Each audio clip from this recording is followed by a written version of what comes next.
নমস্কার বন্ধুরা, আশা করছি আপনারা সবাই খুব ভালো আছেন। আমি অনিমা চলে এসেছি আবার একটা নতুন ভিডিও নিয়ে। নতুন দিনের শুরুতে আপনাদের সবার দিনটা অনেক অনেক ভালো কাটুক, তো সেই আশা নিয়েই শুরু করছি আজকে আমার দিনটা। তো এই যে সকালবেলা বাড়িতে বসিয়ে দিয়েছি ভাত ডাল, মাম্মাম খেয়ে স্কুলে চলে যাবে। আর এরকম ডাল সেদ্ধ খেতে কে কে ভালোবাসেন, ডাল সেদ্ধর মধ্যে একটু পেঁয়াজ কাঁচা লঙ্কা সর্ষের তেল দিয়ে মেখে খেতে কিন্তু বেশ ভালো লাগে। আর সকালবেলায় যে উঠোনে যে এমন আকৃতির ধানটা দেয় না, এটা দেখতে আমার ভীষণ ভালো লাগে। তা আজকে আমাদের পেছন বাড়িতে ওই স্বপন কাকার অনেক জায়গা, তো ওনারা অনেকজন ভাই বোন সবাই আছেন, তো জায়গাগুলো সব আলাদা আলাদা ভাগ করে নেবে, তাই জন্যই সবাই আজকে এক জায়গায় হয়েছে। ইনি হলেন ওই বাড়ির বড় কাকা। তো আমাদের যেহেতু আমাদের সীমানায় থাকি আমরা, তাই জন্য আমাদের এদিক দিয়ে মাপছিল আর আমরা সেটা দেখছিলাম। আর পাড়ার লোকজন না সবাই যখন এক জায়গায় হয়, মানে পুরনো লোকজন তো সবাই এখন এক জায়গায় থাকে না, আলাদা আলাদা থাকে, তো বেশ ভাল লাগে। এই যে বাবা দেখিয়ে দিচ্ছিল কোথায় কী করতে হবে। আর এখানে একটা লঙ্কা গাছ ছিল, লঙ্কা গাছটা এত লোকজনের যাওয়ার সাথে ভেঙে গেছে। এত সুন্দর লঙ্কা হয়েছিল, লঙ্কাগুলো এত ঝাল কি বলবো। তো খারাপও লাগছিল, গাছটা ভেঙে গেছে, তো কী আর করা যাবে, কেউ তার ইচ্ছে করে ভাঙেনি। তাই সেই লঙ্কাগুলোই বর তুলে নিচ্ছিল, আর আমি ওই লঙ্কাগুলো নেওয়ার জন্য দাঁড়িয়েছিলাম। খুব সুন্দর হয়ে, মানে অনেক দিন আগে লাগানো ছিল, গাছটা কেমন হয়ে গেছিলো, তারপরে বেশ ভালোভাবে এই যে লঙ্কাগুলো ধরেছে দেখুন। ছোট্ট একটা গাছ, কতগুলো লঙ্কা যে হয়েছিল। আর এই লঙ্কাগুলো না ভাতের সাথে খেতে খুব ভালো লাগে, মানে প্রচণ্ড ঝাল হয়, আর একটা অন্যরকম ফ্লেভারও আছে। বৃষ্টির মা দিয়েছিল আমাকে গাছটা, তো দিদি আগে একটা দিয়েছিল, তারপরে গাছটা মরে গেছিলো, তারপরে আবার একটা আমি বলেছিলাম যে দিদি গাছটা না বাঁচাতে পারলাম না, তো তখন আবার একটা দিয়ে গেছিলো। আর এই দিয়ানের হাতে আজকে বিড়ালে আঁচড় দিয়েছে, রক্ত বেরোয়নি, ও আবার বিড়ালের লেজ ধরে টানতে গেছে, ভাগ্যিস ওর চোখে থাবা দেয়নি। এত দুষ্টু না ছেলেপেলেগুলো, কি বলবো। তো এই যে ভয় পেয়ে গেছে, ভয়ে আমার কোলে এসে বসে আছে। তো এই যিনি হলেন পিসি ওই বাড়ির, তো এই পিসিকে তো আমি এর আগে দেখিনি, এর আগে একবার নাকি এসেছিল, কিন্তু তখন দেখিনি। কিন্তু এই কাকারা এত ভালো, কি বলবো, আমাদের একদম পেছনে থাকে তো। ওই বাড়িতে একটা কাকিমা আছে, ওনার বাড়িতে হাঁস আছে, হাঁসের যদি ডিম হয় আমাকে দিয়ে যাবে। বাগানে কলা গাছ হবে, বলবে মোচাগুলো নিয়ে খাবে কিন্তু বৌমা। আমার কাছেও যা হয় টুকটাক দেওয়ার চেষ্টা করি। সবশেষে কী বলুন তো, দিন শেষে মানুষের ব্যবহারটাই মনে থাকে। যে আমার সাথে খারাপ ব্যবহার কখনো করেনি, তাকে তো আমি কোনো দিন খারাপ বলতে পারবো না। আর এদিকে তারপরে গল্প আর কতক্ষণ শুনবো, গল্প শুনতে গেলে তো সারাদিন শুনতেই ভাল লাগে আমার। তো তারপর চলে এসেছিলাম এই যে বাজার থেকে, দেখুন পুরো সবজি বাজার আজকে আমার ঘরে চলে এসেছে। এত বড় একটা গোটা কাঁচা কুমড়ো, মানে ওরা আবার পাকা কুমড়ো খাবে না, তো সুগার আছে বাবার ও মানে আমার বরের, তাই জন্য কাঁচা কুমড়ো আনা হয়েছে।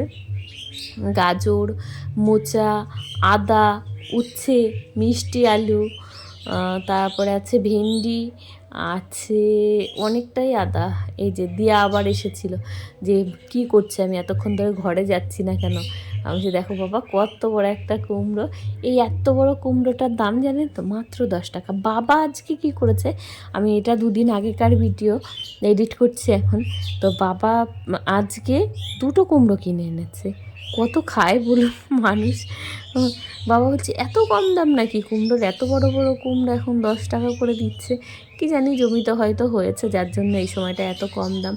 তারপরে আর পেঁপের দাম প্রচুর, একটা পেঁপে 30 টাকা। জানি না, আরও দিন গরম পড়ছে, কত দাম যে হবে সবজির, আগুন হয়ে যাবে এখন সবজি বাজার। তো যাই হোক, আমার যেগুলো আছে সেগুলো আমি গুছিয়ে গুছিয়ে রাখছি। তো ফ্রিজে এখন প্যাকেট করে সব ভরবো, আগে ধোবো, এগুলো ধুয়ে তারপর জল ঝরাবো, পাশের ঘরে মেলে দেবো। তারপরে এই যে শসা আছে, দেখুন 2 কিলো শসা আছে, গাজর আছে, লঙ্কা আছে, একটা তরমুজও আছে। আর এইটা হচ্ছে ধনেপাতা, ধনেপাতাটা বেশ সুন্দর, অনেকগুলো ধনেপাতা, পুরো শীতকালের মতো।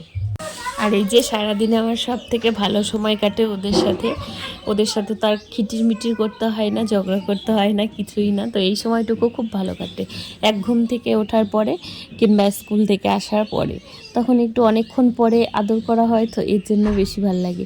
আর তাছাড়া যখন দুষ্টুমি করে তখন তো আর আদর করা হয় না, তখন যেন খুব খারাপ লাগে। তো এইদিকে মোচা ছাড়াচ্ছিল, ওদেরকে আবার ঘুম থেকে ডাকলে ওরা মোচা ছাড়াতে খুব ভালোবাসে। দিয়ান কিন্তু মানে বুড়ো মানুষের মতো মোচা ছাড়াতে পারে, জানেন তো, ভেতরের ওই আঁশটা, তারপরে যে শীতটা থাকে ওটা খুব সুন্দর করে টুক করে ছাড়িয়ে ফেলতে পারে। ওদেরকে আমরা ডেকেছিলাম আগে যে ওঠ পাপা ওটা ছাড়াবি, কিন্তু তখন ওঠেনি। আর এখন অনেকক্ষণ পরে এসে বলছে কি যে কই আমি ছাড়াবো এগুলো, কিন্তু ওগুলো ততক্ষণে ছাড়ানো হয়ে গেছিলো। আর এদিকে তখন ফোন ঘাঁটতে বসে কড়াইয়ের কী অবস্থা করেছি, কড়াই পুরো আগুনে তেল দেওয়া ছিল, পুড়ে গেছিলো। তো কী করব, সেই তেলটুকু ফেলে আবার তেল দিয়ে ওই কড়াইতে ভেজে নিচ্ছিলাম। আর এদিকে বসিয়েছি ডাল দিয়ে রান্না করব। কালকে আমাদের এখানে চৈত্র মাসে শীতলা কালী পুজো, তো তাই জন্যই মোচাটা রান্না করব। মোচা দিয়ে ওই মোচার কি বলে ওটাকে ভুলে যাই রোজই। তো আর এদিকে এই যে পাউরুটি দিয়ে এটা বানিয়ে নিয়েছিলাম খাবারটা। আর ডালগুলো সব ভিজিয়ে রাখলাম, এগুলো আজকে করব না, এগুলো সব কালকে করব, ওগুলো থাকলো। আর এই যে দেখুন দুষ্টুমি করতে করতে হাঁপুড় খেতে আসছে, আর একজন হামাগুড়ি দিতে আসছে, হাঁটতে পারছে না, ওর নাকি পায়ে ব্যথা। আর মাম্মাম এদিকে ডিম টোস্ট খাচ্ছিল। আর এটা বানিয়েছে এখন শরবত। ওই উঠোনে ধান করছে ওই কাকারা সবাই, দিয়ে এক দাদা জল চাইলো, তো দেওয়ার পরে তারপরে ভ্যানওয়ালা কাকা উনি আবার বলছে কী বৌমা শরবত বানাচ্ছ নাকি? তো কী করবো, আমি আবার একটু আমি বললাম বানাচ্ছি না, বানিয়ে দিচ্ছি। তারপরে সবার জন্য একটু শরবত করে দিলাম, দিয়ানো খেয়ে নেবে। আর গরমকালে কিন্তু শরবত খেতে বেশ ভালোই লাগে। আমি আবার উনুনে রান্না বসিয়েছি, তো আমি বারবার নেমে যেতে পারবো না, মানে গেলে এদিকে আবার কি বলবো, একটা এমনই রান্না করছি যেটাতে নাড়তে হচ্ছে আমাকে বারবার, তাই জন্য আমি আর যাইনি। মাম্মামকে কাঁচের গ্লাস আমি ভরে ভরে দিচ্ছিলাম, ও বারবার গিয়ে দিয়ে আসছিল। তো কাউকে কিছু করে দিতে পারলে কিন্তু নিজেরও ভালো লাগে, দেখবেন। আর তারপরে এই যে তো তারপরে সব ঝামেলার পরে এখন বসেছি খেতে। আজকে প্রায় 4টে মতো বেজে গেছে, অনেক দেরি হয়ে গেছে। আর ওরাও ঘুম থেকে দেরি করে উঠলো, তো যার জন্য আরও দেরি হয়ে গেছে। তো এখানে এই যে মোচা ভাজা, তারপর উচ্ছে ভাজা, ভেন্ডি ভাজা, সবজি, মাছ, যে যেটা খাবে সেটা নিয়ে বসেছি খেতে। সবার হচ্ছে আলাদা আলাদা খাবার, কেউ কারোরটা খায় না আমাদের বাড়িতে, কারো পছন্দ মতো। আর যত ঝামেলা আমার, সবাই তো নিজের মতো একটা করে তরকারি খায়, কিন্তু 5 জনের জন্য 5 রকম তো রান্না সেই আমাকেই করতে হয়। তো তারপর চলে এসেছিলাম এই যে পুজো দিতে। আর দুজন মিলে দেখুন পুজো দিচ্ছে, আমাকে দিতে দেবে না। তারপরে বিকেলে আর ভিডিও করা হয়নি, মানে ওই সব ভাত খেতে খেতেই তো আজকে 4:30 বেজে গেছিলো। তো যাই হোক, ভিডিওটা যদি ভালো লাগে আমার চ্যানেলটা সাবস্ক্রাইব করে আমার পাশে থাকবেন। সবাই খুব ভালো থাকবেন, সুস্থ থাকবেন।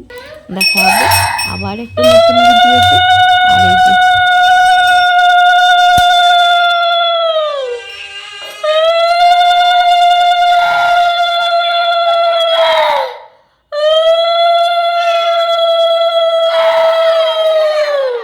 হ্যাঁ কি ধূপ দিতে হবে না, আজকে ধূপকাঠি ধরিয়েছো, ধূপ ধরাবো না, তুমি পারবে না ধূপ ধরাতে। হয়ে গেছে, শঙ্খটা দাও তো, আসতেই বাবা, শঙ্খ যদি পড়ে যায় হাত থেকে।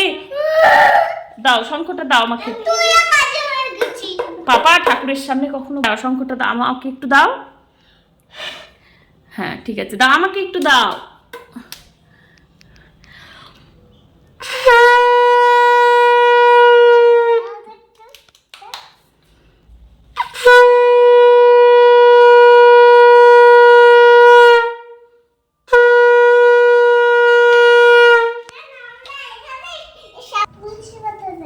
আচ্ছা দাও, সব ঠাকুরকে তুলসী পাতা দিয়ে দাও, খাবারেও দাও। হ্যাঁ ফুল দিতে হয় বাইরে বাবা, হ্যাঁ ফুল থালায় দিতে নেই, ফুল বাইরে দাও বাবা, খাবারের থালায় ফুল দিতে নেই। হ্যাঁ এমনি ঠাকুরের আসনে দিয়ে দাও। হ্যাঁ হ্যাঁ ও দিচ্ছে, তুমিও দাও, দুজনে মিলে মিশিয়ে দিতে হয়। তেল হ্যাঁ দিয়েছি বাবু। আচ্ছা দাও।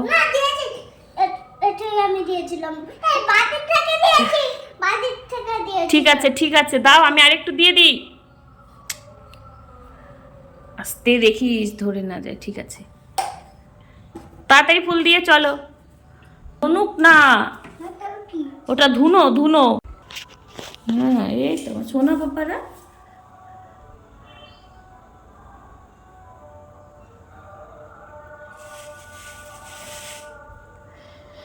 আমাদের স্যার বলতো ভয়, ভক্তি, ভালোবাসা, তিনটের মধ্যে